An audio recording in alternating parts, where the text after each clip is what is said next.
Nesse vídeo vamos falar sobre os capítulos 15 e 16 de 2 Reis. É importante notar que algumas coisas aqui em 2 Reis ficam obscuras, ficam meio estranhas. E quando você lê Crônicas, que vai contar a história desses mesmos reis, você vai notar que explica algumas coisas que ficam obscuras. Por exemplo, você vê que o rei Amazias era um rei bom, que servia a Deus, mas ele perdeu para Jeoiás numa guerra com Israel, que era um rei pior do que ele, era um rei mau. Por que Amazias perdeu? E Azarias, aqui era um rei bom e ficou leproso, e não explica por quê. Então essas dúvidas que ficam aqui, meio no ar, aqui em 2 Reis, em Crônicas você vai entender melhor. É uma tradição entre os judeus que foi Jeremias que escreveu o livro dos reis, mas não é certeza que seja verdade isso, mas pensa-se que talvez foi Jeremias que escreveu. E você percebe que ele escreveu não para contar tudo que cada rei fez, passaram-se muitos anos. O interesse de quem está registrando essas coisas é mostrar como a palavra de Deus se cumpre e como Deus age na história. E como as coisas que Deus fala pelos profetas acontecem de verdade. Agora, essas coisas meio obscuras, crê-se que, e com bem mais fundamento, que o escriba Esdras que escreveu Crônicas, 1º e 2º Crônicas.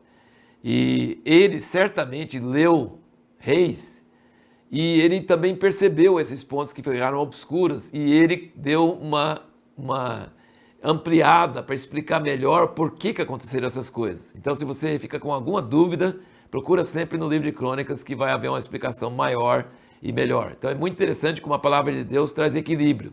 Se alguma coisa fica meio obscura, às vezes tem em outro lugar a história que acaba completando e você conseguindo ver o quadro direito. Você não pode se basear só em uma passagem sem ver outra passagem que é paralela a ela e que entra em mais detalhes. E você percebe que Deus tinha falado com Jeú, que ele tinha sido fiel e tinha exterminado o culto a Baal e tinha acabado com a casa de Acabe, e Deus queria que ele tivesse feito isso, mas ele continuou com o pecado de Jeroboão e não seguiu o Senhor de todo o coração. Então a palavra profética para ele foi que ele teria filhos até a 4ª geração. Eu não sei se esse filho dele, que era o tataraneto, né? Tinha o filho, neto, bisneto, tataraneto. E esse tataraneto, ele diz aqui que governou por 6 meses. Eu não sei se ele sabia dessa profecia. Aqui está no capítulo 15, no versículo 8 de 2 Reis. Então, assim, coitado desse rapaz se ele soubesse que essa profecia existia, que em qualquer momento ele ia ser morto. Mas não sei se ele dava valor nisso ou cumpria nisso. Mas no versículo 12 fala: esta foi a palavra do Senhor que ele falara a Jeú, dizendo: teus filhos até a 4ª geração se assentarão sobre o trono de Israel. E assim foi. Cumpriu-se a palavra mesmo muitos anos depois, cumpriu-se exatamente, igual aquela maldição que Josué lançou sobre Jericó, falando que quem reconstruísse ia perder o filho mais velho e o filho mais novo. Séculos depois, o cara fez isso e perdeu o filho mais velho e o filho mais novo. Então, Deus cumpre a sua palavra mesmo. E a pergunta que nós fizemos no último vídeo foi: qual foi um dos piores pecados do povo de Israel e Judá que trouxe a ira de Deus sobre eles? E por que isso deve nos causar temor hoje? Você vai encontrar isso em 2 Reis 16 e no versículo 3, que diz o seguinte: Acaz foi filho de Jotão. Jotão foi um rei bom, um rei que serviu a Deus.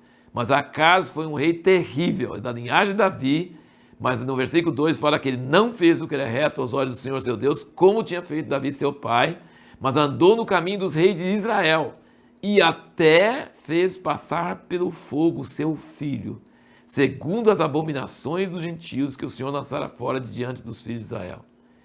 Você percebe que para Deus isso é o cúmulo do absurdo.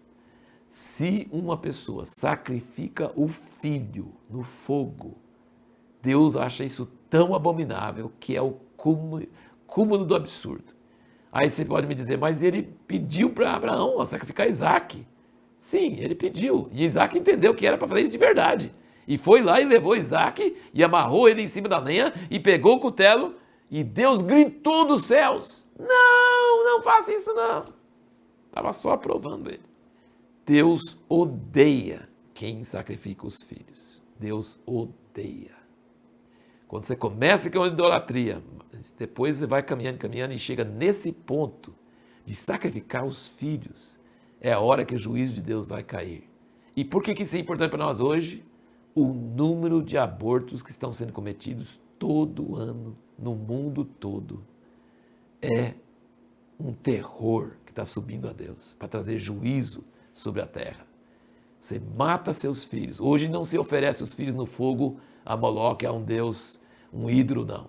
Mas hoje se mata o filho dentro do ventre, em favor de uma vida tranquila, achando que você tem direito. Cada ser humano é um ser que é formado para ser na imagem de Deus.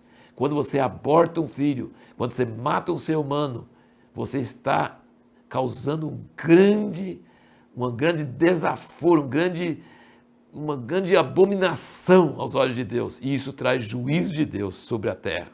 Então, naquela época, Deus considerava isso o máximo dos máximos, o pior dos piores. E hoje isso está acontecendo no mundo todo, defendido por pessoas civilizadas, corretas, achando que isso é normal. Isso não é normal. Isso é uma abominação aos olhos de Deus. Por que Acaz, filho de um rei bom, era um rei tão terrível? Aqui na Bíblia eu não vi a citação da mãe dele, talvez tenha em Crônicas, mas talvez seja a influência da mãe dele, ou a falta de influência do pai dele, seja o que for. Foi um pecador terrível. E foi o apelo dele ao rei da Assíria para proteger ele contra Israel, que foi o começo do fim para Israel, que a Assíria levou Israel, o reino do norte, para o cativeiro. E ele fez um altar abominável, tirou o altar de bronze no tabernáculo do templo de Deus e pôs um outro altar com medidas erradas, totalmente falsa. Ele contaminou o verdadeiro centro do culto a Deus. Então Acaz é um cara terrível.